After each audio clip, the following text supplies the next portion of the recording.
Very good evening, all the participants. Today we'll start with section 199. So let me share my screen with you.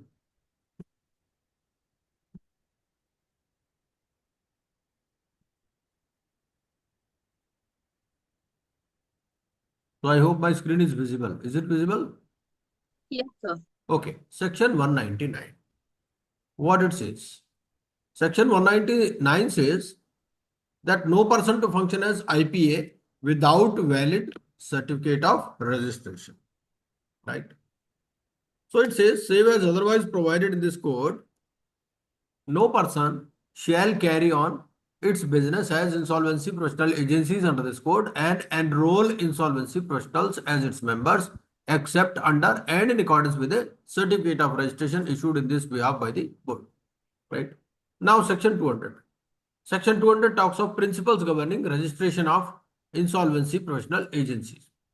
The board shall have regard to the following principles while registering the insolvency professional agencies under this code, namely to promote the professional development of and regulation of insolvency professionals, to promote the services of competent insolvency professionals to cater to the needs of debtors, creditors, and such other persons as may be specified.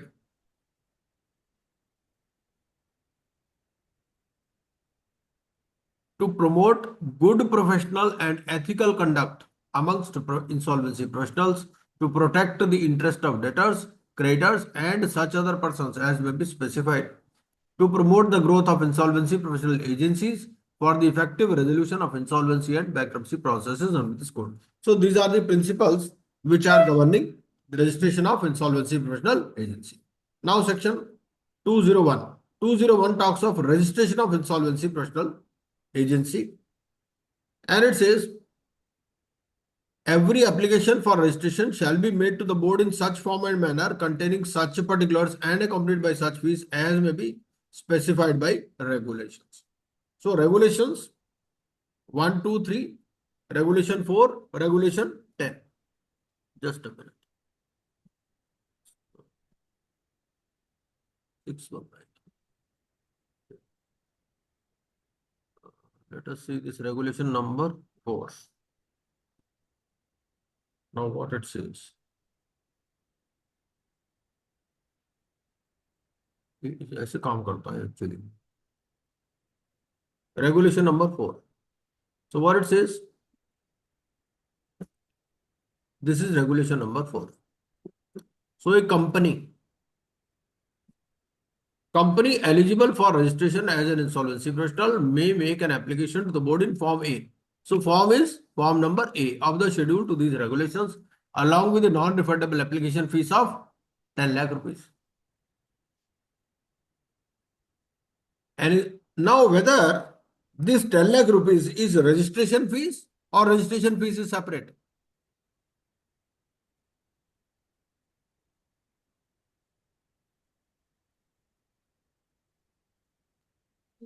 So, sir, it's registration fees only. This is application fees. Basically, it is processing. This is processing fees. So registration fees is separate. An insolvency professional agency who has been granted registration under Regulation 5 may 6 months before the expiry of such registration make an application for renewal in Form A of the schedule to these regulations along with the non-refundable application fees of 5 lakh rupees. So for original registration, non-refundable application fees of 10 lakhs and for renewal, non-refundable application fees of 5 lakhs. The board shall acknowledge an application made under this regulation within 7 days of its receipt. The board shall examine the application and give an opportunity to the applicant to remove the deficiencies, if any. Board may require the applicant to submit within reasonable time additional documentation, and board may require the applicant to appear within reasonable time before the board in person or through its authorized representative for clarifications required for processing the application. Now, if the board is satisfied, so let us have a quick look at the various regulations. Although we have tried to cover it through charts also, but थोड़ा सा detail में देख लेते हैं. If the board is satisfied after such inspection or inquiry as it deems necessary, and having regard to the principles specified in section 200 of the code, that the applicant is eligible under regulation number 3. So first of all, let us see what is the eligibility as per regulation number 3. This is the eligibility as per regulation number 3. What it says. So, regulation number 3 is also there. Basically, what are the requirements? Sole objective should be to carry out the functions of an insolvency professional agency. And then there are model bylaws also. Model bylaws and governing board of insolvency professional agencies regulations. So it has bylaws and governance structure in accordance with the model bylaws. Minimum net worth 10 crore. Paid up capital 5 crore. It is not under the control of any person resident outside India. Not more than 49% of its share capital is held directly or indirectly by persons resident outside India. It is not the subsidiary of a body corporate through more than one layer, and the applicant, its promoters, its directors, and its shareholders are fit and proper persons. So these are the requirements.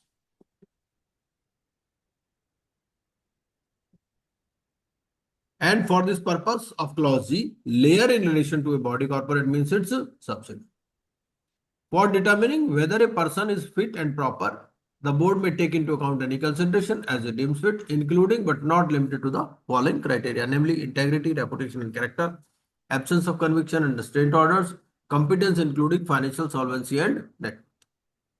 No person shall at any time directly or indirectly, either individually or together with persons acting in concert, acquire or hold more than 5% of the paid up equity share capital in an insolvency professional agency. So nobody to hold more than 5%, provided that. Now this is the, here they can hold up to 15%. Now who are all allowed? Stock exchange, depository, banking company, insurance company, public financial institution, multilateral financial institution. They may acquire or hold directly or indirectly, either individually or together with persons acting in concert, up to 15%. And central government, state government, statutory regulator, they can hold up to 100%. Now application for registration or renewal. This we have already seen. Point number 4. Okay. Now we were at point number 5, regulation number 5. Okay. So first of all, we have seen the eligibility as per regulation number 3. Then it has adequate infrastructure to perform its functions under the code. It has in its employment persons having adequate professional and other relevant experience to enable it to perform its functions under the code, and has complied with the conditions of the certificate of registration if he has submitted an application for renewal under regulation 4(2). It may grant or renew a certificate of registration to the applicant to carry on the activities of an insolvency professional agency in Form B within 60 days. So 60 days is the time for the board, excluding the time given by the board for removing the deficiencies or presenting additional documents, information or clarification, or appearing in person as the case may be. Right.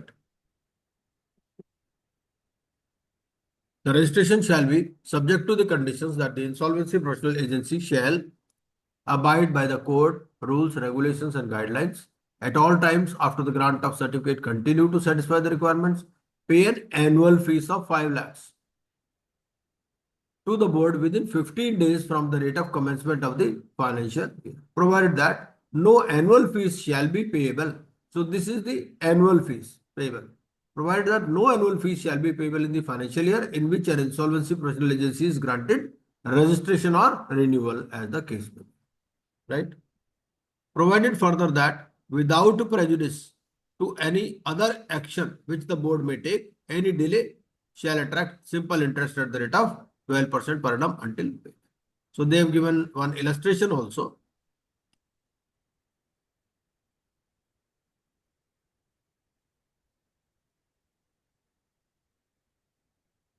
But it shall be calculated on daily basis. This interest will be calculated on daily basis.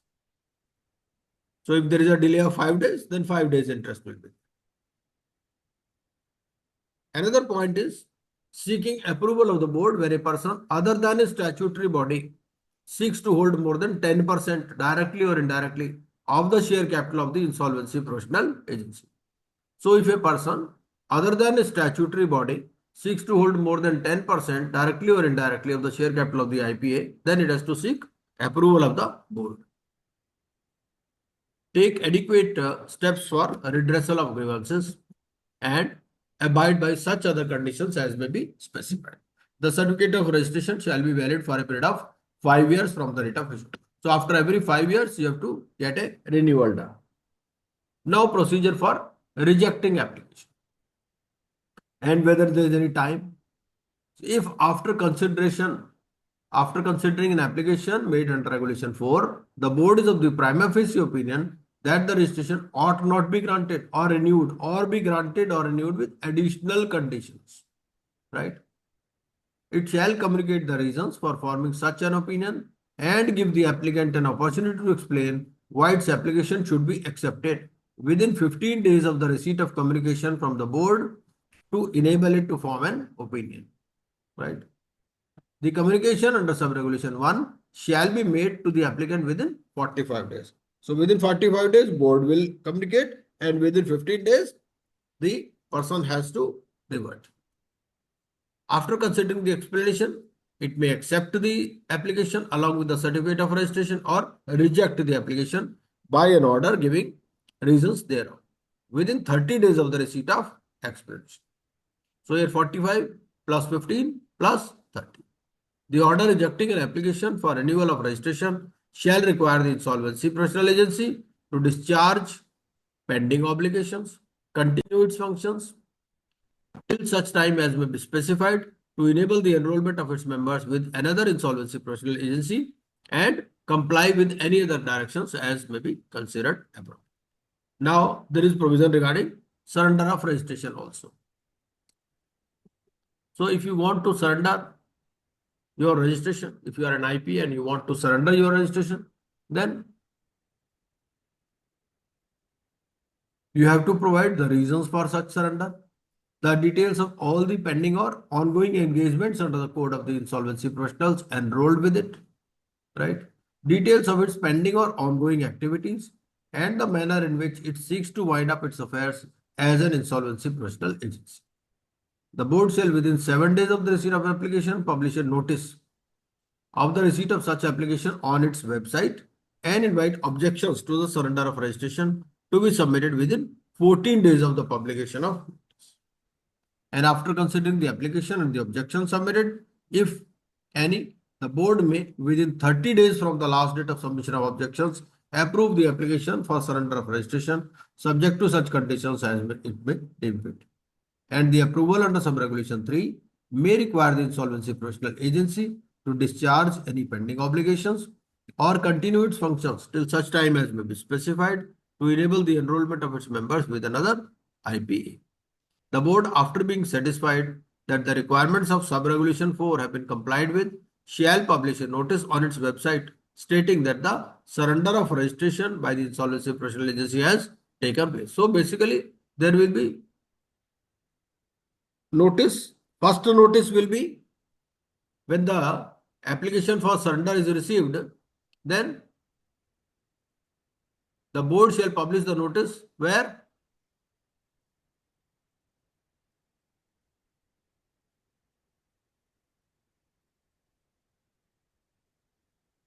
आपको एक IPO हो, आपने बोला भाई मेरा certificate surrender कर दो, ठीक है, तो ये कहाँ नोटिस पब्लिश कर रहा है? On its website, Website.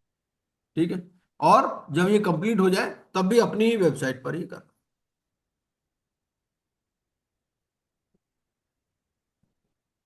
Now disciplinary proceedings तो सब जगह कंबाइन हो चुके, ठीक है, सबका एक ही जगह कर दिया, पहले अलग अलग थी। Now appeal. सो अपील कहां करनी है आपको? With in 30 days. An appeal may be preferred under section 202 of the code within a period of 30 days to NCLT in the manner prescribed in part 3 of the NCLT rules.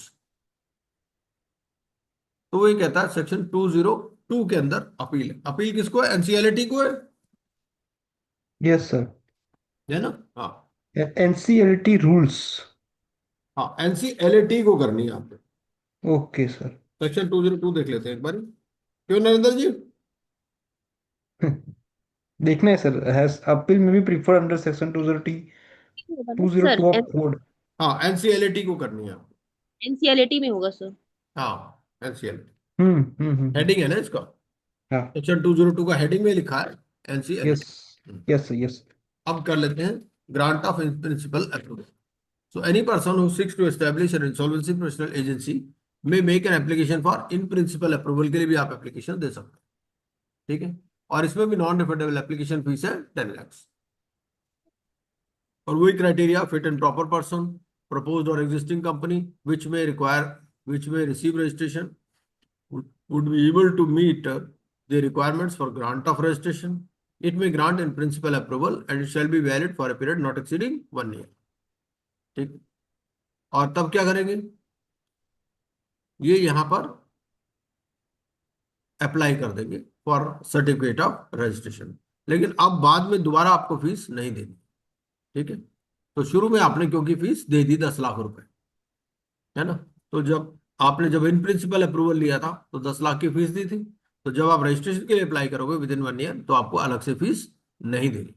ये application for certificate of registration.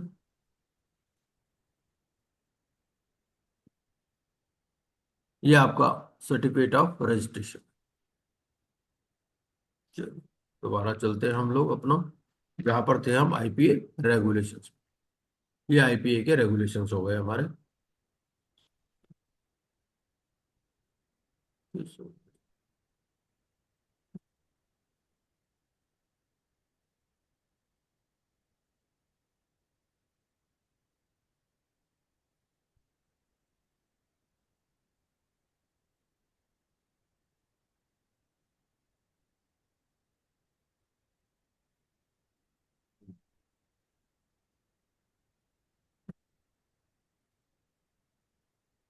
ये 202 था हमारा.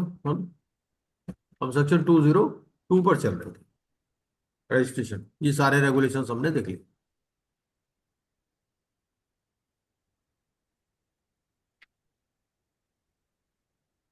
सो वो सब regulations का ही reference है. Regulations हमने सारे पढ़ लिए. अच्छा, बोर्ड सस्पेंड भी कर सकता है आपका registration of an IPA. The board में by order suspend or cancel the certificate of registration granted to an IPA on any of the following grounds, namely that it has obtained registration by making a false statement or misrepresentation or by any other unlawful means, that it has failed to comply with the requirements of the regulations made by the board or bylaws made by the IPA, that it has contravened any of the provisions of the act or rules or the regulations, or on any other ground as may be specified by regulations. ठीक है. 202 में appeal है. 203 governing board. Governing board के regulations भी हमने देख लिए थे उस दिन, है ना.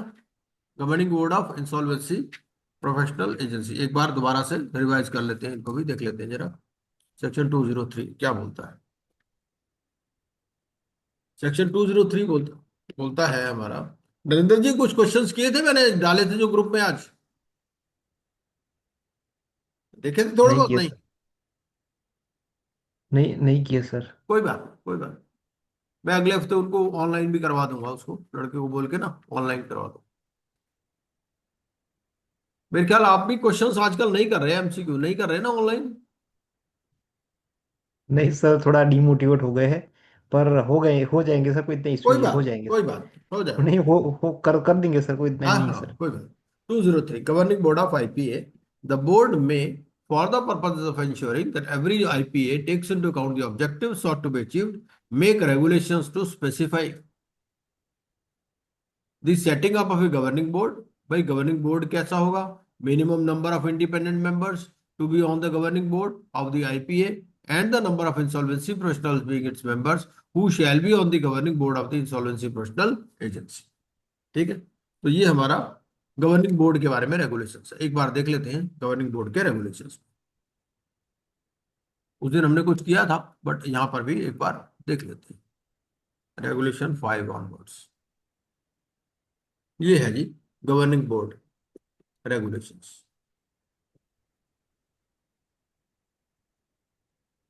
Composition of the governing board. तो गवर्निंग बोर्ड में क्या क्या रहेगा. Managing director, independent directors and shareholder directors. ये शेयर नहीं किया था हमने, है ना. तो इसमें मैनेजिंग डायरेक्टर होगा, इंडिपेंडेंट डायरेक्टर होंगे और शेयर होल्डर डायरेक्टर्स. कई बार क्वेश्चन पूछ लेता है, इसमें थोड़ा सा कंफ्यूजिंग है. Provided that the governing board shall have minimum 7 directors. ठीक है। The managing director shall not be considered either an independent director और ए शेयर होल्डर डायरेक्टर। ठीक है। तो मैनेजिंग डायरेक्टर इंडिपेंडेंट डायरेक्टर भी नहीं होगा और शेयर होल्डर डायरेक्टर भी नहीं होगा, उनमें काउंट नहीं होगा। मैनेजिंग डायरेक्टर सेपरेट होगा, इंडिपेंडेंट डायरेक्टर सेपरेट होंगे, शेयर होल्डर डायरेक्टर सेपरेट, और टोटल जो है मिनिमम 7 डायरेक्टर। ठीक। Any employee of an IPA may be appointed as a director on its governing board in addition to the managing director, but such a director shall be deemed to be a shareholder director। ठीक है। तो वो independent director नहीं माना जाएगा, share holder director हो सकता जो भी आईपीए का एम्प्लॉय। ठीक है। More than half of the directors shall be persons resident in India at the time of their appointment and at all times during their tenure as directors। ठीक है। अब शेयर होल्डर डायरेक्टर कौन होगा? A shareholder director shall be an individual who satisfies the eligibility norms including experience and qualification as decided by the governing board। ठीक है। ये the number of independent directors shall not be less than the number of shareholder directors। मतलब बराबर हो सकते हैं, है ना, लेकिन इंडिपेंडेंट डायरेक्टर कम नहीं हो सकते share holder director. Provided that no meeting of the governing board shall be held without the presence of at least one independent director। ठीक है।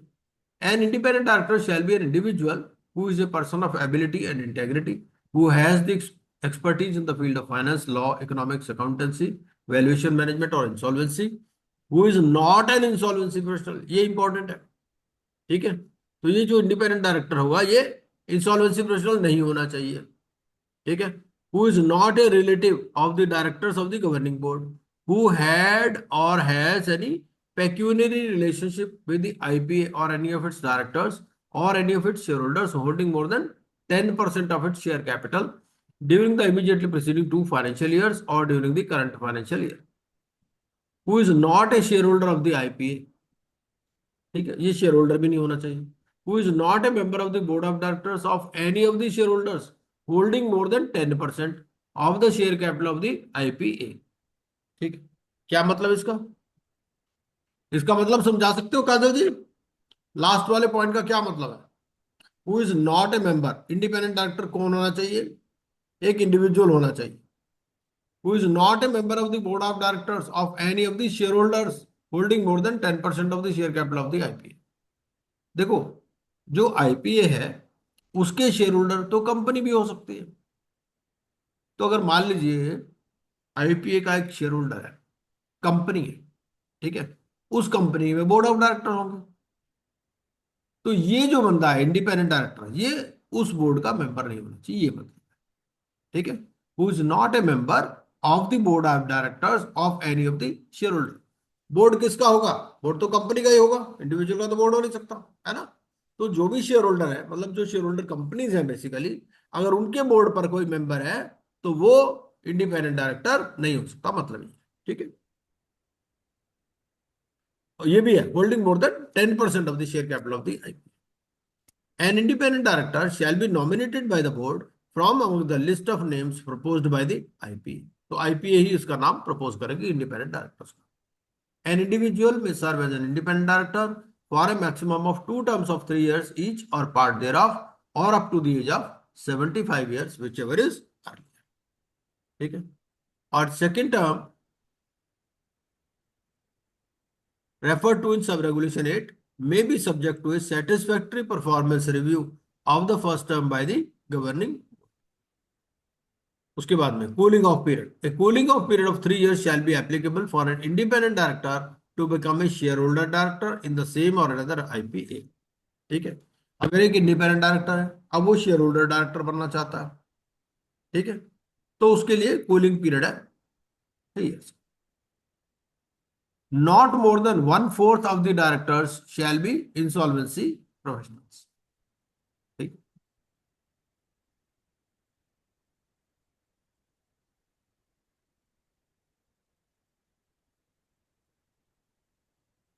और इंडिपेंडेंट डायरेक्टर, क्या इंसॉल्वेंसी प्रोफेशनल इंडिपेंडेंट डायरेक्टर बन सकता है?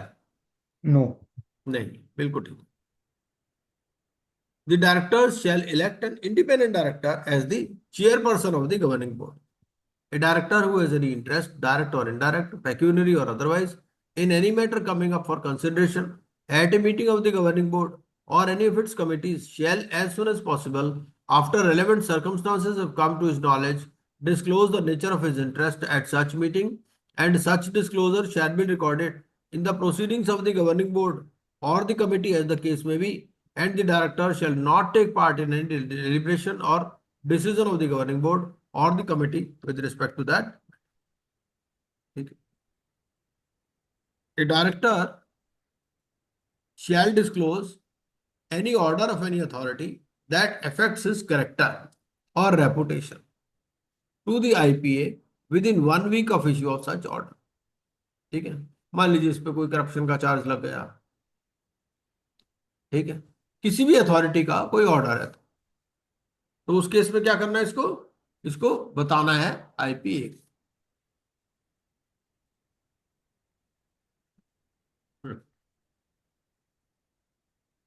Any order of any authority that affects his character or reputation to the insolvency professional agency within 1 week of issue of such order, provided that a copy of the order shall be placed forthwith on the website of the IPA.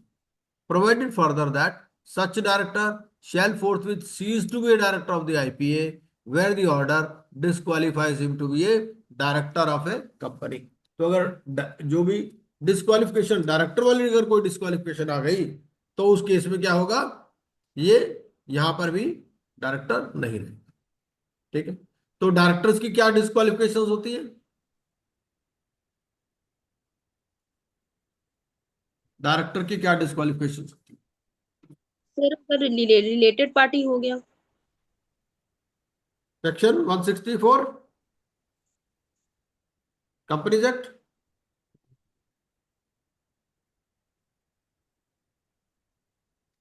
ये तो पता नहीं है कौन C section. तो नरेंद्र जी, disqualification section 164 ही है। बराबर, सही है सर, सही है। हाँ, बेसिकली क्या है, unsound unsound mind, mind, undischarge, हाँ हाँ पढ़िए पढ़िए। वही है sir. Individual are ineligible if they are unsound mind in insolvency, undischarged insolvent, conviction, imprisonment for 6 months or more, with disqualification being हाँ, permanent if the sentence is 7+ years. Order under section 188 means related party. सब यही है sir. हाँ basically 164 में जो भी disqualification दे रखी है, काफी सारे disqualification. Now managing director, an insolvency professional agency shall, subject to the guidelines issued by the board from time to time, determine the qualification and experience, manner of appointment, terms and conditions of appointment, and other procedural formalities associated with the selection and appointment of the managing director, subject to the condition that an individual shall be selected as managing director through an open advertisement in all editions of at least one national daily news. An individual at the time of joining as managing director shall not be above the age of 55 years, which may be relaxed by the governing board up to 60 years after recording reasons therefore. अपना तो 60 भी हो गया तो यहाँ पे नहीं जा सकते. An individual shall not serve as managing director after he attains the age of 65. The appointment of an individual as the managing director shall be for a tenure of not less than 3 years but not exceeding 5 years. An individual may serve as a managing director for a maximum of 2 terms, and the process of appointment for the second term shall be conducted afresh. Appointment and remuneration to be approved by compensation committee constituted by the governing board. The appointment, renewal of appointment, and termination of service of the managing director shall be subject to prior approval of the board.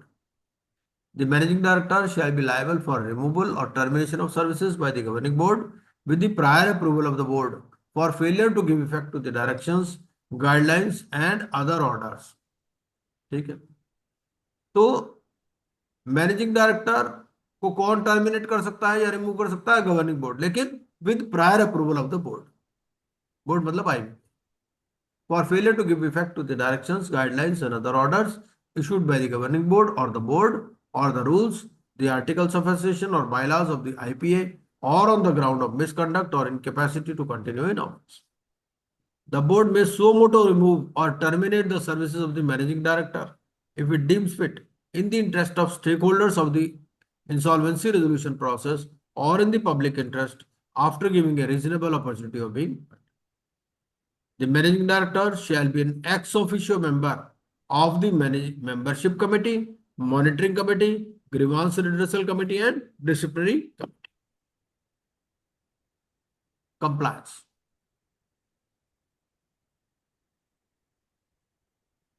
एक बार पढ़ लीजिए काजल जी, compliance से Yes, five sir. भी पढ़ सकते हैं.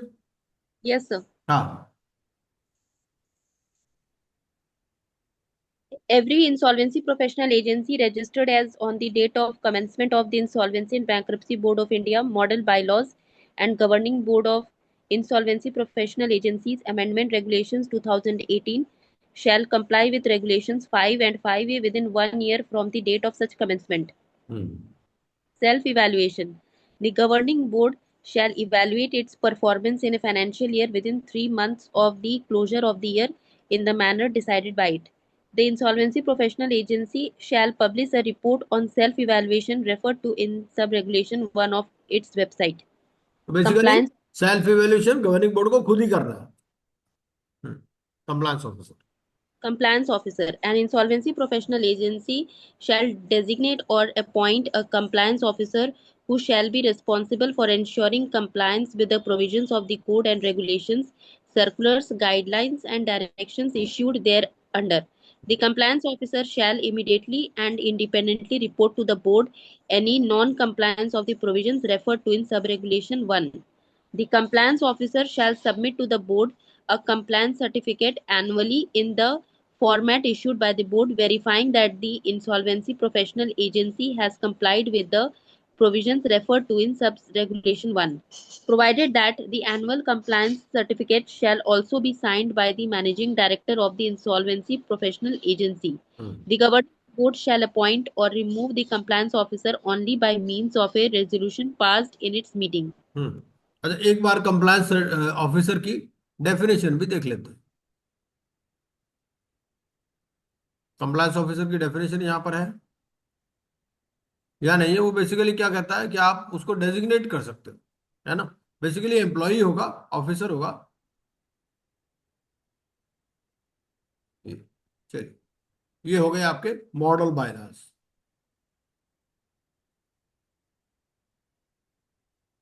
Model बायलास एक बार quickly देख लेते हैं. इसको पढ़ने की तो जरूरत है नहीं वर्ड बाय वर्ड, ठीक है ना. तो ये इस तरह से मॉडल बायलास होते हैं और जो भी आईपीए बनाएगा वो इन इसी लाइंस पर बनाएगा.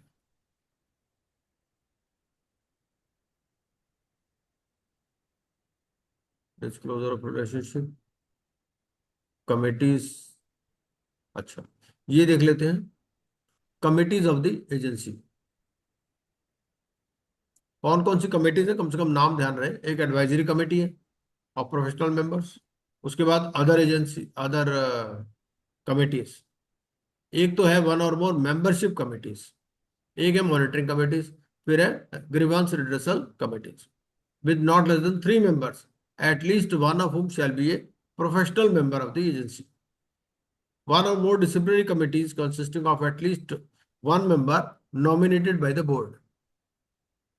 The chairperson of each of these committees shall be an independent director of the agency. Professional membership, eligibility for enrollment. Process of enrollment as a professional member. ये देख लेते हैं पॉइंट नंबर 10. ये यहां पर दे रखा. एक बार ये पढ़ लीजिए पॉइंट नंबर 10. 10 से पढ़ लीजिए. हाँ जी. Yes, sir. An individual or an insolvency professional entity may apply for enrollment as a professional member by submitting an application in Part 1 of Form A and Part 1 of Form AA, respectively, of the second schedule to Insolvency and Bankruptcy Board of India, Insolvency Professionals Regulations 2016, in such manner and with such fees as may be specified by the agency. अभी हमें ध्यान हो तो अभी हमें professional member के बारे में पढ़ा था पहले, है ना. अभी पढ़ा था ना, वो क्या कहता है यहाँ, जैसे यहाँ पर कहता है वन और मोर grievance redressal committees with not less than 3 members, at least one of whom shall be a professional member of the agency। ठीक है, तो ये प्रोफेशनल मेंबर होना चाहिए। और प्रोफेशनल मेंबर क्या है, ये इंडिविजुअल भी हो सकता है और आईपीई भी हो सकता है। यस प्लीज, पॉइंट नंबर 210 का पढ़िए पढ़िए। The agency shall examine the application in accordance with the applicable provisions of the code and rules, regulations, and guidelines thereunder. On examination of the application, the agency shall give an opportunity to the applicant to remove the और deficiencies इसमें if main any. बात देख लेते हैं, point number 6 है। Point number 6 में क्या कहता है, अगर रिजेक्शन कम्युनिकेट करना है विद इन 30 days, ठीक है, उसके बाद एक्सेप्टेंस, पॉइंट नंबर 7 बोलता है एक्सेप्टेंस। एक्सेप्टेंस आपने कम्युनिकेट करनी है within 60 days of the receipt of application, ठीक है। और ये इंपॉर्टेंट है, an applicant aggrieved of it decision rejecting its application में appeal to the membership committee, ठीक है। तो वो जो बात आ रही थी कि अगर आईपीए की रजिस्ट्रेशन आपका रिफ्यूज होता है तो आप एनसीएलएटी में जाओगे एज पर सेक्शन 202। और यहां पर अगर आईपी या आईपीई का रजिस्ट्रेशन रिजेक्ट होता है तो आपको कहां जाना है, मेंबरशिप कमेटी, ठीक है, membership committee of the IPA within 30 days from the receipt of such decision, ठीक है। The membership committee shall pass an order disposing of the appeal in the manner deemed fit expedient within 30 days of the receipt of the appeal, ठीक है।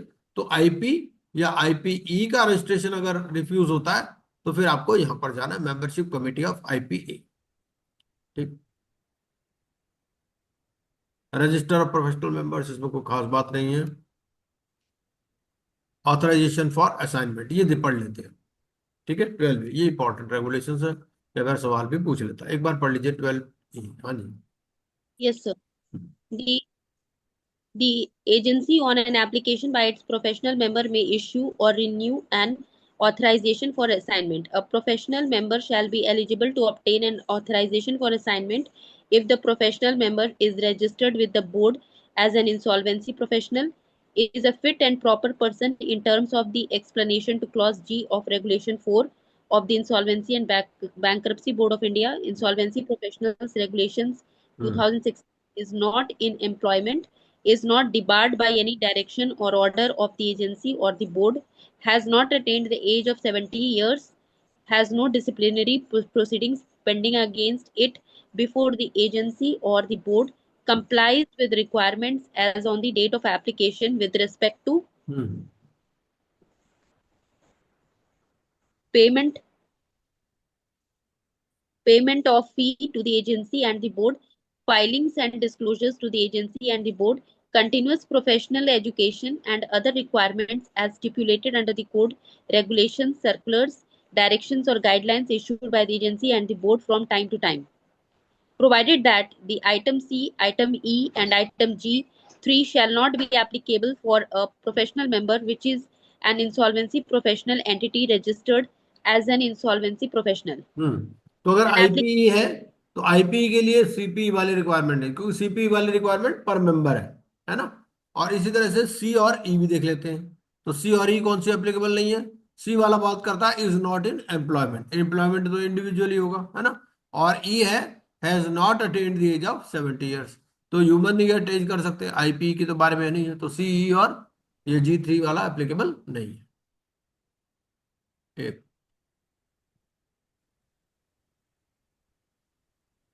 Yes, एक दो और point इसमें देख लेते हैं।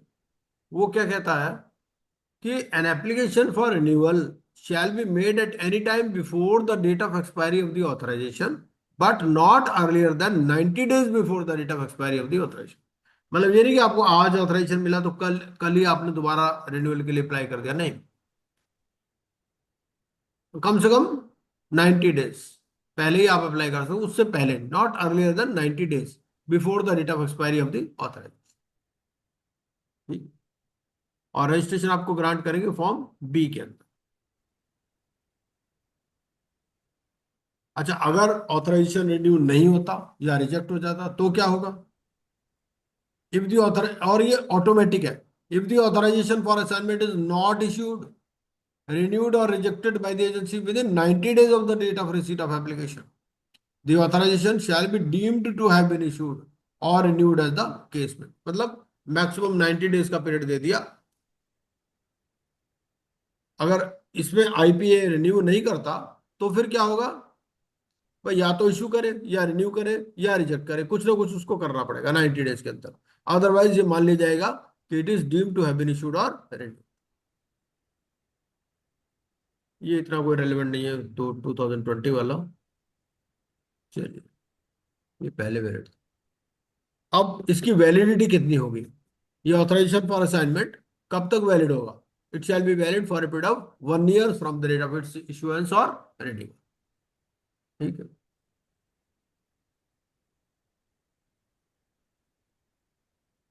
Provided that an authorization for assignment issued or renewed by the agency shall be valid till 30th of June of the year, where the expiry of the period of 1 year falls from 1st of January to 30th of June।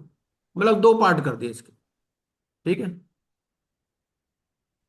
अगर 1 जनवरी से 30 जून तक की बीच बीच में date of registration है तो वो फिर क्या होगा? वैलिड होगा 30 जून तक।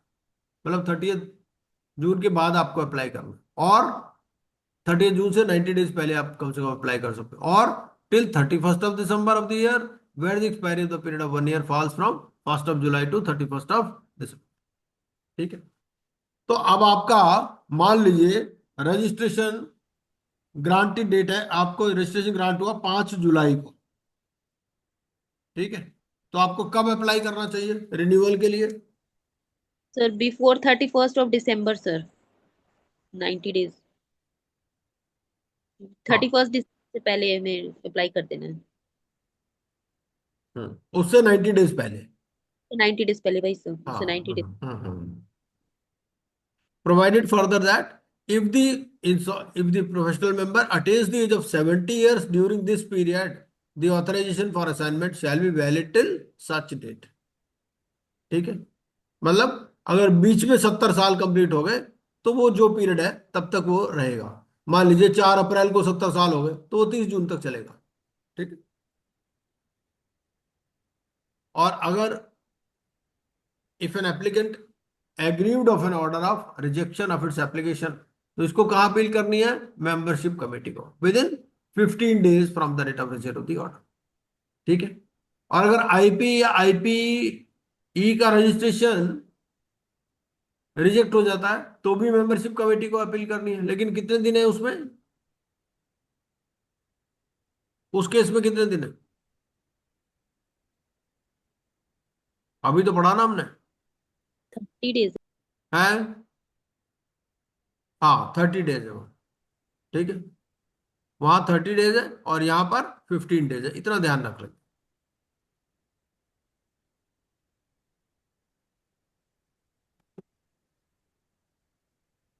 The agency shall consider the application in accordance with the bylaws and either issue or renew, as the case may be, an authorization for assignment to the professional member in Form B or reject the application with a reasoned order। ठीक है। If the authorization for assignment is not issued, renewed or rejected within 90 days, the authorization shall be deemed to have been issued or renewed। ठीक है। ये हो ही गया, ये तो पढ़ लिया पहले।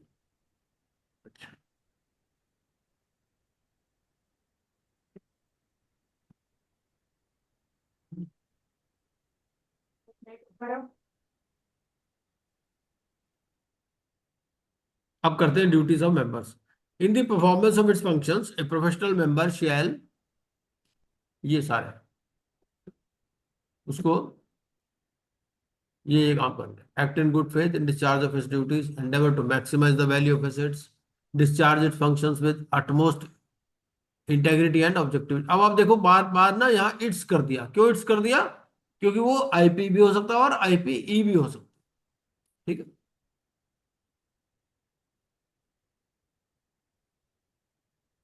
ये फिर कोड ऑफ कंडक्ट की बात करता है। The agency shall have a code of conduct that shall be consistent with and that shall provide for all matters in the code of conduct as specified in IP regulations. Monitoring of members, एक monitoring policy होगी और monitoring committee भी है। The agency shall have a monitoring policy to monitor the professional activities and conduct of professional members for their adherence to the provisions of the code.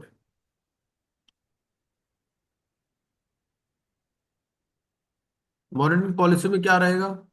Frequency of monitoring, manner and form of submission और collection, obligation, ये वगैरह।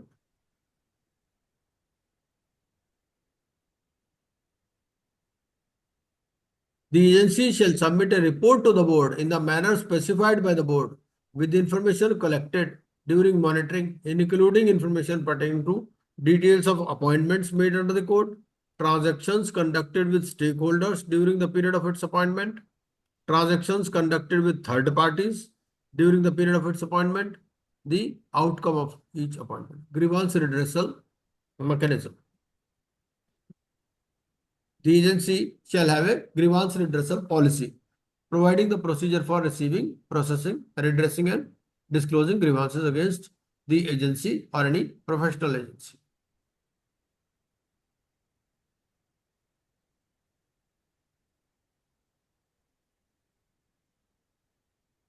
Or grievance redressal committee shall refer the matter to disciplinary committee wherever the grievances warrants disciplinary action.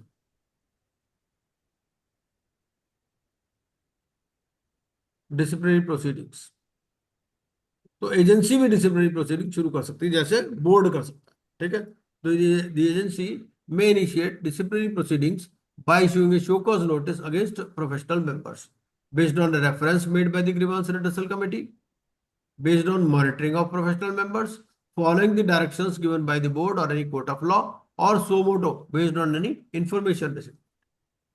The authorization for assignment shall stand suspended upon initiation of disciplinary proceedings by the agency or the board.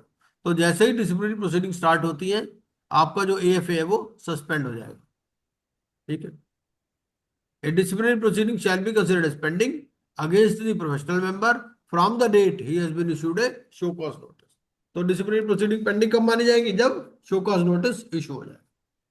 अब आप कहोगे show cause notice पे ही FIR suspend हो जाएगा? The answer is yes, क्योंकि show cause notice भी ऐसे नहीं दिया जाता. शो कॉज नोटिस से पहले भी नॉर्मली इंस्पेक्शन या इन्वेस्टिगेशन होता है, और अगर उसमें कुछ मिलता है तभी शो कॉज नोटिस इशू करते हैं.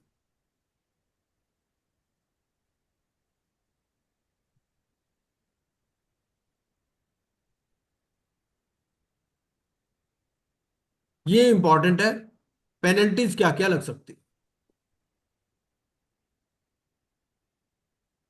इसमें देखो 2 या 3 तरह की पेनल्टीज है.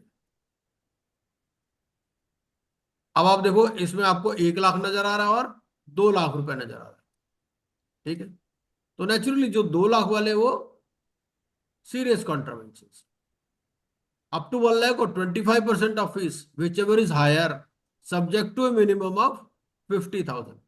तो ये वाले कौन कौन से कॉन्ट्रावेंशन है? आपने डिस्क्लोजर नहीं किया, रिटर्न नहीं भरी, ठीक है, और सबमिट्स इनएडिक्वेट और incorrect disclosures returns relating to any assignment and regulations made, तो उस केस में पेनल्टी कितनी लग सकती है? अप टू 1 लाख और 25%. अब वो क्या करेगा? कोई भी आपको कॉन्ट्रावेंशन दे देगा और फिर आपसे मॉनेटरी पेनल्टी उसकी पूछ लेगा. ठीक है, except an assignment having conflict of interest, ठीक है, विद द स्टेक होल्डर्स, तो इसमें 2 लाख या 25% और मिनिमम है 1 लाख. ठीक है, फेलियर टू मेंटेन रिकॉर्ड्स, तो बेसिकली पहले हम 1 लाख वाली पेनल्टी देख लेते हैं. तो 1 लाख वाली पेनल्टी क्या है? आपने डिस्क्लोजर नहीं दिया, रिटर्न्स नहीं सबमिट की, इनएडिक्वेट पर्टिकुलर्स दे दिए, ठीक है, या आपने अपनी असाइनमेंट से रिलेटेड पर्टिकुलर्स मेंटेन नहीं किए, या if you fail to supply the information called for. ठीक है, आपको एजेंसी से कोई नोटिस आया, आपने उसका जवाब नहीं दिया, या एडजुडिकेटिंग अथॉरिटी या एपेलेट अथॉरिटी, या you do not cooperate with inspection और इन्वेस्टिगेशन, तो भी 1 लाख. फिर एक failures to provide notice regarding meetings of creditors. ठीक है, उसके बाद तो ये और एक और है enters into contract or agreement with professionals in a incomplete and improper manner and contravenes any provisions of the bylaws or regulations. तो इन सब के लिए तो आपका 1 लाख और 25% of fees whichever is are subject to minimum of 50। और कुछ और सीरियस ऑफेंसेस हैं, वो देख लेते हैं कौन कौन से, जिसमें 2 लाख रुपए पेनल्टी है, 2 लाख या 25% और subject to minimum of 1 lakh. If you accept an assignment having conflict of interest with the stakeholders, ठीक है। If you reject a claim without giving any proper reason while undertaking an assignment or fails to exercise due diligence, fails to comply with directions issued by adjudicating authority or appellate authority, ठीक है। Outsourcing his duties and obligations, fails to appoint registered valuer wherever required, fails to make public announcement, fails to reject resolution plan from ineligible resolution applicants, उसके बाद fails to take action in respect of PUFE transactions. इन सब के लिए ये serious offences हैं, तो 2 लाख और 25% of fees whichever is higher subject to minimum of 1 lakh. तो ये चार्ट भी आपको एक थोड़ा सा ध्यान में रख लेना है, कई बार क्वेश्चन पूछ सकता है इसमें।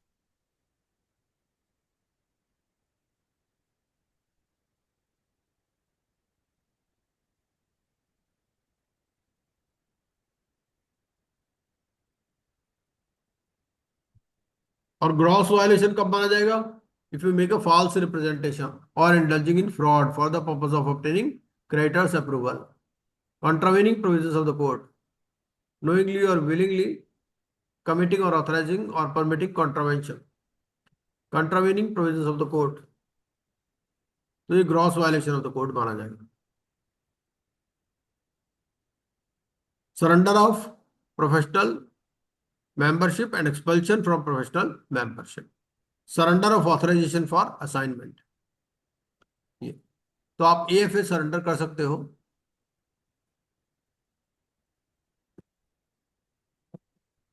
A professional member shall make an application to surrender its authorization for assignment to the agency at least 30 days before he becomes a person resident outside India, takes up an employment, ठीक है।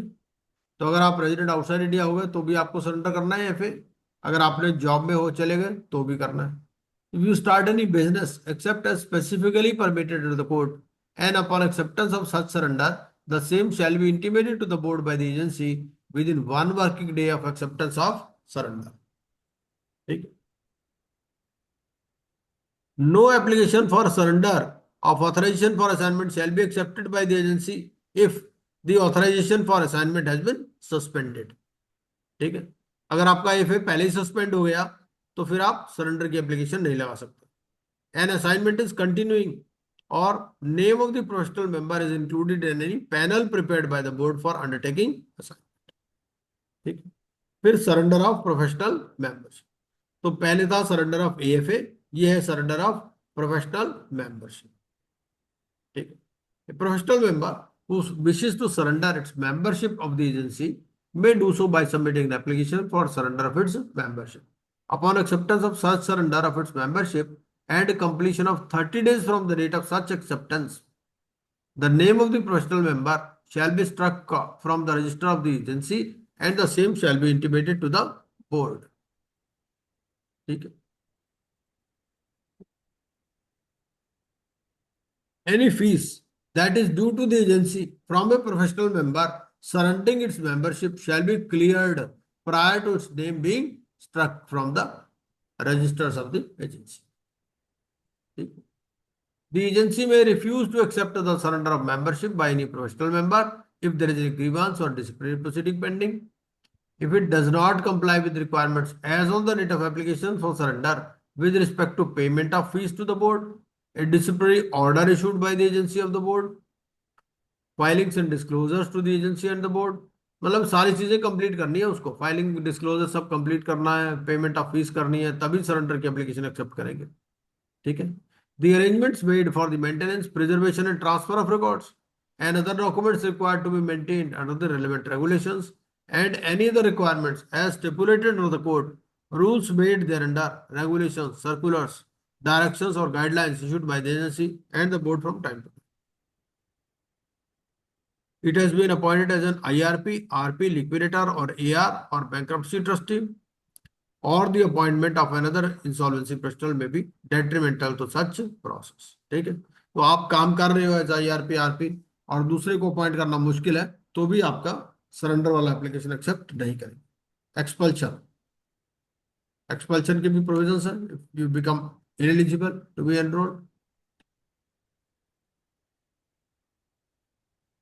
on expiry of 30 days from the order of the disciplinary committee unless set aside or stayed by the appellate panel, upon non-payment of professional membership fees despite at least 2 notices served in writing, upon the cancellation of its certificate of registration by the board, upon the order of any court of law.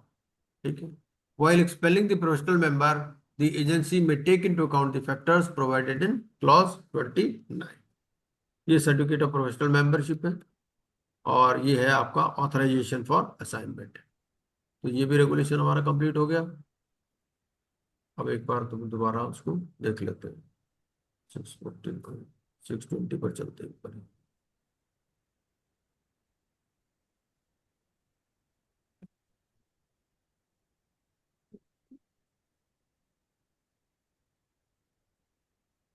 यहाँ पर थे हम लोग ना।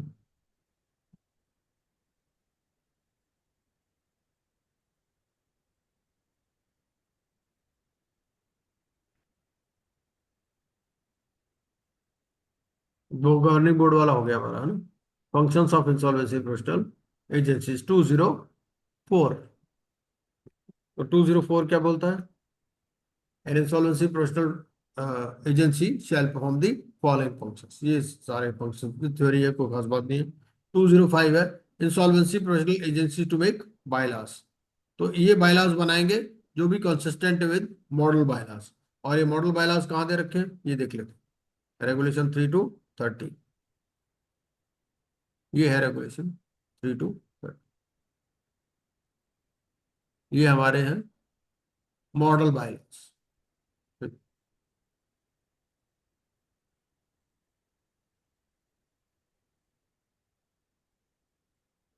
Amendment of bylaws, amendment of bylaws में हमने पढ़ ही लिया था चार्ट के थ्रू भी, है ना। The governing board may amend the bylaws by resolution pass by votes in favour being not less than 3 times the number of votes if any cast against the resolution by the directors. ठीक है।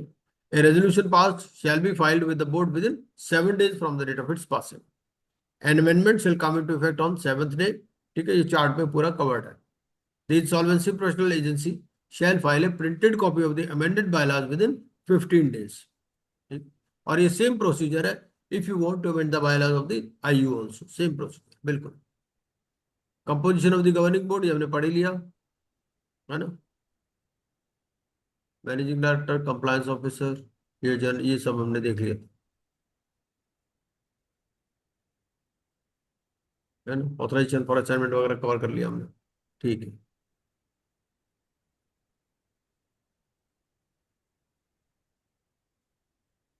अब एक बार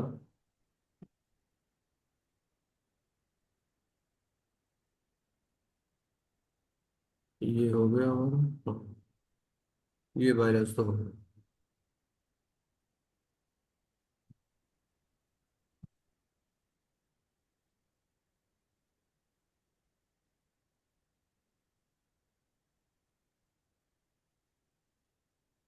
सब हमने देख लिया।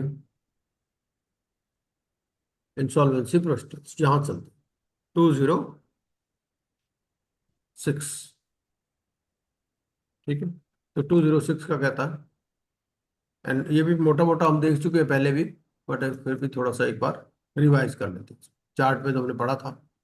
Enrolled and registered persons to act as insolvency professionals. No person shall render his services as an insolvency professional without being enrolled and registered। ठीक है,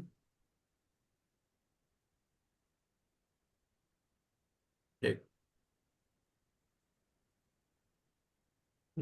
without being enrolled as a member of an insolvency professional agency and registered with the board।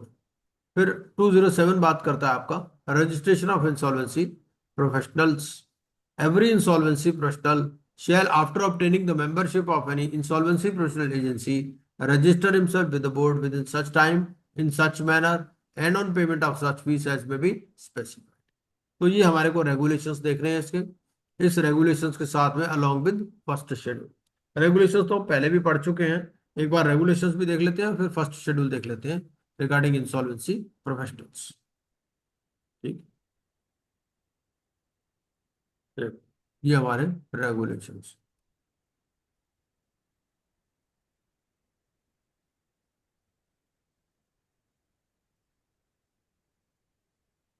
ये यहां से शुरू से देख लेते हैं इसको एक बार। ये रेगुलेशंस करना क्या है आपको, एग्जाम पास करना है और रजिस्ट्रेशन। क्या क्या रिक्वायरमेंट है, should not be a minor, not should be a person resident. If he is not a person resident in India, then he cannot register himself as an insolvency professional। ठीक, qualifications, convicted by court वगैरह वगैरह, ये important है। Conviction by court देख लेते हैं एक बार। If he has been convicted by any competent court for an offence punishable with imprisonment for a term exceeding 6 months or an offence involving moral turpitude, moral turpitude में कोई minimum period नहीं है, ठीक है, लेकिन अगर कोई दूसरा ऑफेंस है तो उससे 6 मंथ्स का कम से कम उसको इम्प्रिजनमेंट होगा, and a period of 5 years has not elapsed from the date of expiry of the sentence. ठीक है, provided that if a person has been convicted of any offence and sentenced in respect thereof to imprisonment for a period of 7 years or more, he shall not be eligible to be registered। मतलब अगर किसी को 7 साल या उससे ज्यादा की सजा हो गई तो वो कभी भी रजिस्टर नहीं हो सकता एज आई। ठीक है, तो 3 स्टेजेस हो गई, या तो 6 महीने से कम की सजा हुई और 5 साल हो गए, फिर आप रजिस्टर कर सकते हो, या ऑफेंस था इन्वॉल्विंग मॉरल टर्पिट्यूड, उसमें कोई मिनिमम नहीं है लेकिन 5 साल हो गए तो आप कर सकते हो अप्लाई। लेकिन अगर आपको जेल हुई है 7 साल या उससे ज्यादा की, तो फिर आप कभी भी रजिस्ट्रेशन के लिए अप्लाई नहीं हो सकते। ठीक है,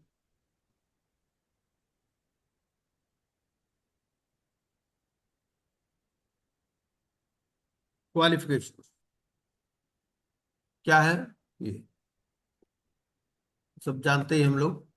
लिमिटेड इंसॉल्वेंसी एग्जामिनेशन पास किया with in 12 months, pre registration educational exam पास किया, ठीक है, और ये 10 years या 15 years का।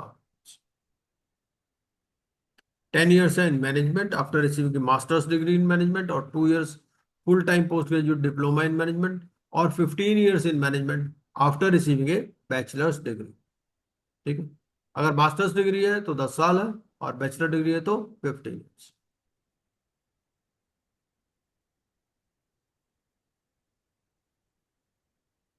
ये इंपॉर्टेंट है। For the purpose of computing the total experience of 10 or 15 years, there shall be included experience of any period covered under clause 4।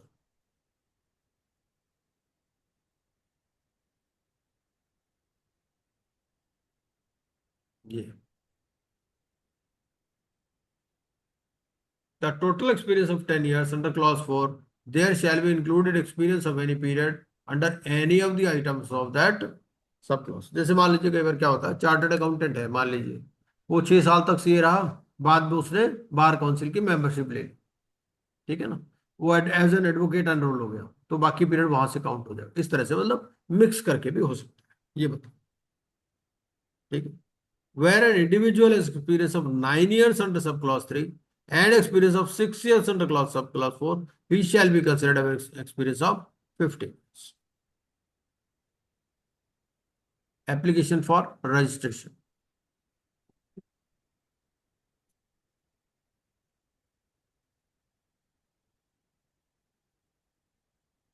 Individual को फॉर्म ए के अंदर, और इंसॉल्वेंसी प्रोफेशनल एजेंसी को, इंडिविजुअल के लिए तो 20,000 रुपये फीस है, ठीक है, और जो आईपीए है इसको अप्लाई करना फॉर्म डबल ए में, और नॉन रिफंडेबल एप्लीकेशन फीस है 2 lakhs।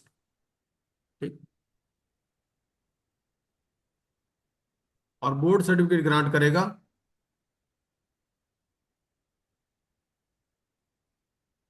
फॉर्म बी के अंदर विद इन 30 डेज।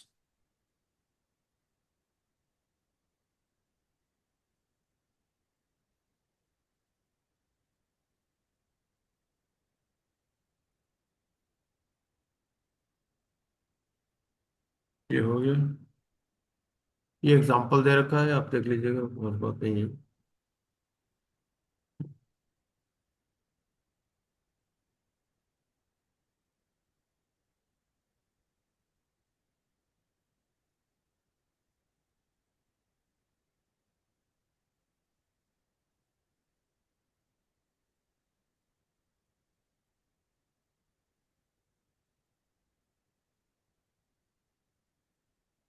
अब ये सीआईआरपी रेगुलेशंस की बात करता है यहाँ पर, कि सीआईआरपी रेगुलेशंस क्या है आपका, रेगुलेशन 31A, तो वो भी आपको देना है, कितना है उसमें, 1%, है ना। अगर आप सीआईआरपी रेगुलेशंस देखो, तो सीआईआरपी रेगुलेशंस में आप रेगुलेशन नंबर 31A देखिए,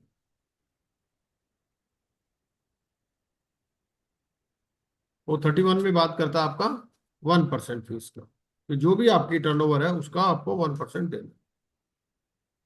A regulatory fee is calculated at the rate of 0.25% of the realizable value of to the creditors under the resolution plan approved under section 31, where such realizable value is more than the liquidation value. Regulatory fees calculated at the rate of 1% of the cost being booked in insolvency resolution process. तो 31A में जो भी fees है वो भी आपको payment करना।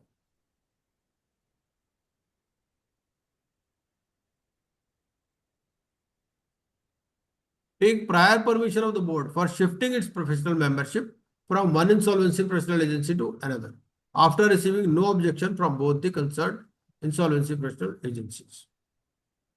Abide by the code of conduct specified in the first schedule. Authorization for assignment हो गया, refusal to grant registration, ये issue and surrender of authorization for assignment, disciplinary proceedings, registration of insolvency professional agencies. ठीक है, ये हमने chart के through भी cover कर लिया है।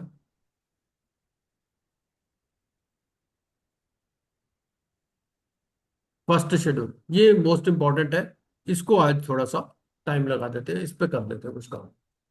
ठीक है, कोड ऑफ कंडक्ट, क्योंकि इसके ऊपर क्या है, कोई केस स्टडी भी आ जाती है।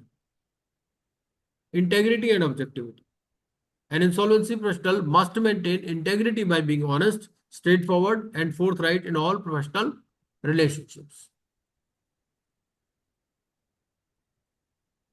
An insolvency professional must not misrepresent any facts or situations and should refrain from being involved in any action that would bring disrepute to the profession.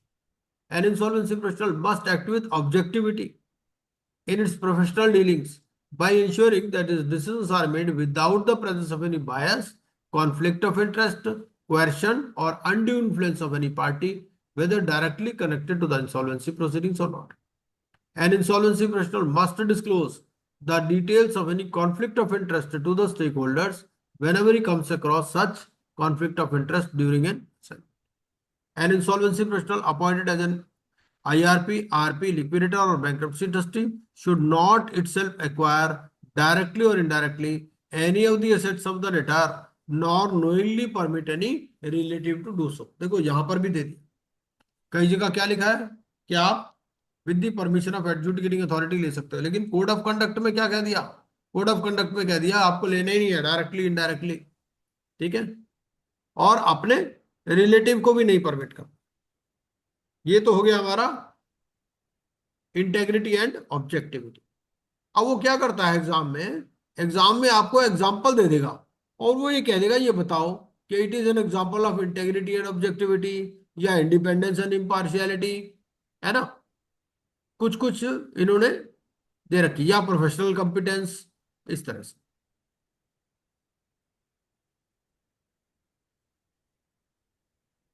अब independence and impartiality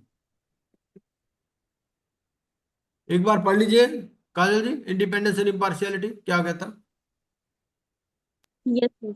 An insolvency professional must maintain complete independence in its professional relationships and should conduct the insolvency resolution, liquidation, or bankruptcy process, as the case may be, independent of external influences. In cases where the insolvency professional is dealing with assets of a debtor during liquidation or bankruptcy process, he must ensure that he or his relatives do not knowingly acquire any such assets, whether directly or indirectly, unless it is shown that there was no impairment of objectivity, independence, or impartiality in the liquidation or bankruptcy process, and the approval of the board has been obtained in the matter. Solvency professional shall not take up an assignment under the code if he, any of his relatives, any of the partners or directors of the insolvency professional entity of which he is a partner or director, or the insolvency professional entity of which he is a partner or director is not independent in terms of the regulations related to the processes under the code in relation to the corporate person or debtor and its related parties. An insolvency professional shall disclose the existence of any pecuniary or personal relationship with any of the stakeholders entitled to distribution under sections 53 or 178 of the code and the हाँ and the concerned corporate person or debtor as soon as he becomes aware of it by making a declaration of the same to the applicant, committee of creditors, and the person proposing appointment as applicable. An insolvency professional shall disclose as to whether he was an employee of or has been in the panel of any financial creditor of the corporate debtor, to the committee of creditors, and to the insolvency professional agency of which he is a professional member, and the agency shall publish such disclosure on its website. अब आप ये Insolvency देखो, एक और important बात है। अब यहाँ पर वो क्या कह रहा है, आपको डिस्क्लोज करना है। अगर आप फाइनेंशियल क्रेडिटर के एम्प्लॉय रहे हो तो भी आपको डिस्क्लोज करना है। और यहाँ पर कोई मिनिमम पीरियड नहीं दे रखा कि भाई पिछले 3 साल में रहे, 5 साल में रहे, कोई ऐसा दिखा ही नहीं। अगर आप कभी भी एम्प्लॉय रहे हो या फिर आप रहे हो किसी फाइनेंशियल क्रेडिटर के पैनल में, फाइनेंशियल क्रेडिटर मतलब बैंक है, अगर बैंक के पैनल में भी हो तो भी डिस्क्लोज करना है। Yes please. An insolvency professional shall disclose its relationship, if any, with the corporate debtor, other professionals engaged by its financial creditors, interim finance providers, and prospective resolution applicants to the insolvency professional agency of which he is a member within the time specified hereunder. तो ये Relationship time of they the रखा है, ये relationship दे रखी है, आपको with in 3 days बताना है। If you are relationship of related to the corporate data तो 3 दिन, अपनी अपॉइंटमेंट के 3 दिन, ठीक है। आपने कोई रजिस्टर्ड वैल्यूअर अपॉइंट किया, कोई अकाउंटेंट अपॉइंट किया, कोई लीगल प्रोफेशनल, अदर प्रोफेशनल्स, तो जब आपने अपॉइंट किया उसके 3 दिन के अंदर आपको बताना है। किसको बताना है? आईपीए, जिसके भी आप मेंबर हो, 3 में से 1 के आप मेंबर हो गए, ठीक है। अगर आप फाइनेंशियल क्रेडिटर के साथ रिलेटेड हो तो ये तो सारा किसके साथ रिलेशनशिप है और कितने दिन में बताना। If you are related with the financial creditor तो within 3 days of the constitution of committee of creditors. Interim finance provider, interim finance आपने लिया और आपका रिलेशनशिप है इंटरिम फाइनेंस प्रोवाइडर के साथ में, तो within 3 days of the agreement, ठीक है। You are related with prospective resolution applicant, यहां पर वर्ड देखो लिखा है रिलेशनशिप, रिलेटेड नहीं लिखा, रिलेशनशिप। और रिलेशनशिप का भी मतलब दिया हुआ है। क्या रिलेशनशिप का मतलब है? ये रिलेशनशिप का मतलब है kind of relationship for the purpose of clause 8B and 8C, ठीक है। ये पहला तो केस आ गया कि जो इंसॉल्वेंसी प्रोफेशनल है उसका रिलेशनशिप है। सेकंड क्या आ गया? जो अदर प्रोफेशनल है उसका रिलेशनशिप है, ठीक है। Relationship of the other professional with insolvency professional, corporate debtor, financial creditor, interim finance provider, prospective resolution applicant, ठीक है।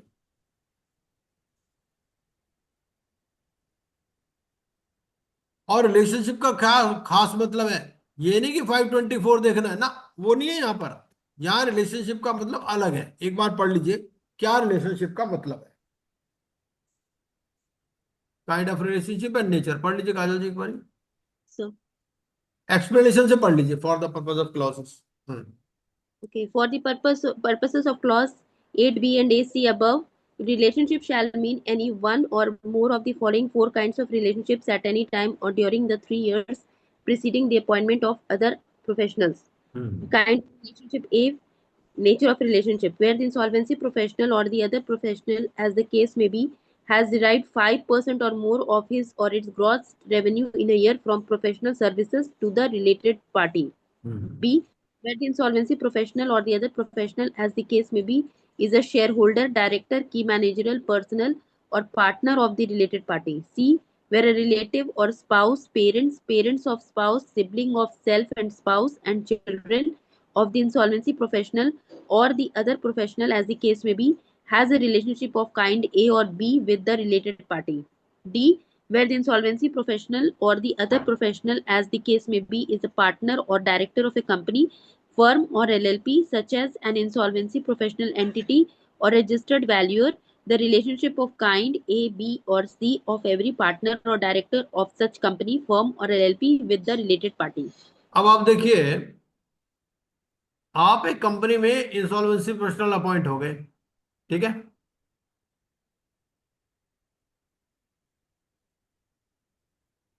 और आपका ब्रदर उस कंपनी में शेयर होल्डर है और आपको इस बात का पता है, तो भी आपको इन्फॉर्म करना।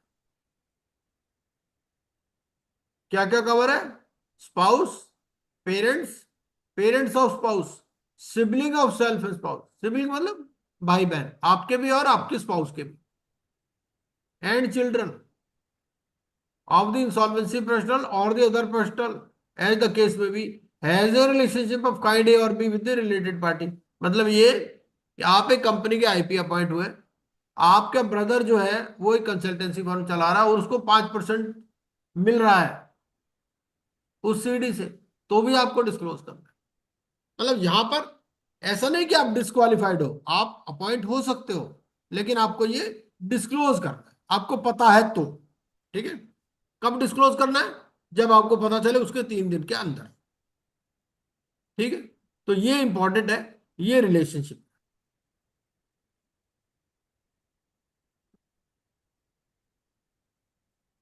ये इसमें खास बात नहीं है। Professional competence, representation of correct facts, timelines,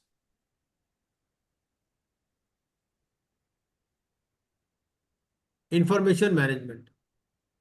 ठीक, ये जनरल टाइप की है कि भाई आपको कोई प्राइवेट कम्युनिकेशन नहीं करना with any of the stakeholders. जो कम्युनिकेशन करना है आपने जनरल कम्युनिकेशन करना है, प्राइवेट कम्युनिकेशन नहीं। Confidentiality, occupation, employability and restrictions.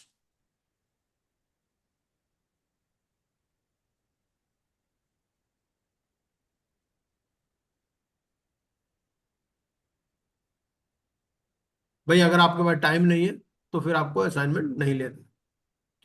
ये इंपॉर्टेंट है, clarification. An insolvency professional may at any point of time not have more than 10 assignments as RP in CIRP, of which not more than 3 shall have admitted claims exceeding 1000 crore। ठीक है,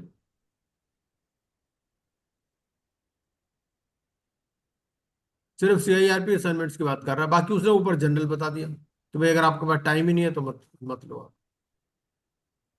An insolvency professional must not engage in any employment when he holds a valid authorization for assignment or when he is undertaking an assignment। उसके अलावा where an insolvency professional has conducted CIRP, आप एक company की CIRP आपने conduct की, तो आप या आपके relative shall not accept any employment other than employment secured through open competitive recruitment with or render professional services other than services under the code to a creditor having more than 10% voting power। क्योंकि भाई आपका relationship develop हो गया और creditor को आप जानने लग गए, तो ये नहीं कि बाद में उन्हीं की नौकरी कर लो आप। ठीक है, या सक्सेसफुल रेजोल्यूशन एप्लीकेंट या कॉर्पोरेट डेटर और any of its related parties until a period of 1 year has elapsed from the date of his cessation from such process। तो CIRP जब कंप्लीट हुई उसके 1 साल तक आप ये सब काम नहीं कर सकते, 1 साल के बाद आप ले सकते।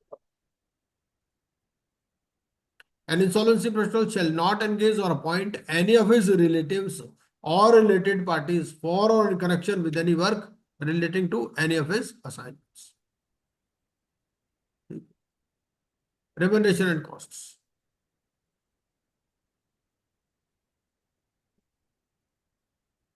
An insolvency professional must provide services for remuneration which is charged in a transparent manner.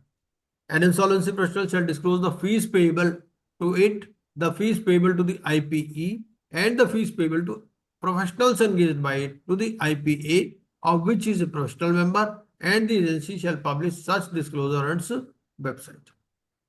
An insolvency professional shall raise bills or invoices in its name towards its fees, and such fees shall be paid to it through banking channel. ठीक है? और an insolvency professional shall ensure that the IPE or the professional engaged by it raises bills or invoices in their own name. इसने कोई registered valuer appoint किया तो ये नहीं कि रजिस्टर्ड वैल्यूअर आरपी को बिल करेगा, रजिस्टर्ड वैल्यू डायरेक्टली कंपनी को बिल करेगा, ये मतलब। गिफ्ट एंड हॉस्पिटैलिटी, तो आपको गिफ्ट को एक्सेप्ट ही नहीं करनी है, ठीक है, और ऑफर भी नहीं करनी। An insolvency professional shall not offer gifts or hospitality or a financial or any other advantage to a public servant.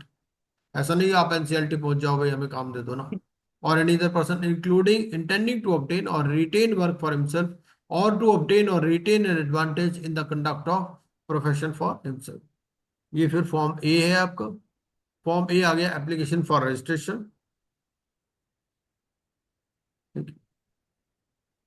ये फॉर्म डबल ए है।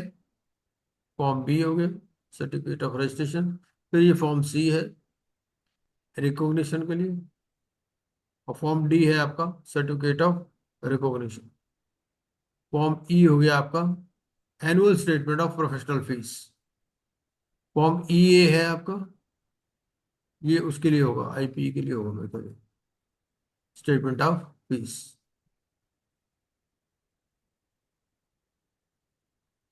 फॉर्म एफ हो गया आपका information of cessation joining as a director.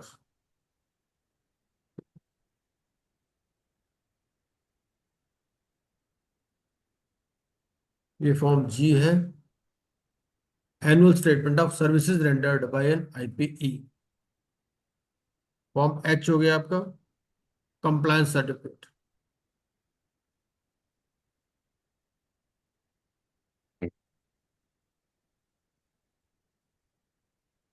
ये information utilities. Information utilities में connect class में कर लेंगे। एक बार हम कोड ऑफ कंडक्ट थोड़ा सा पढ़ लेते हैं। शेड्यूल जो वो आपको दे रखा है आईपी रेगुलेशंस में, आईपी रेगुलेशंस के अंदर वो कोड ऑफ कंडक्ट करता है। एक बार जरा चेक कर लेते हैं, और वो 2-4 मिनट हैं तो थोड़ा सा इसको देख लेते हैं।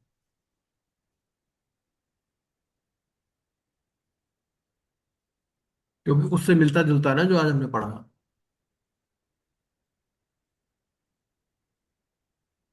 ये आईपी रेगुलेशंस आ गए ना 650।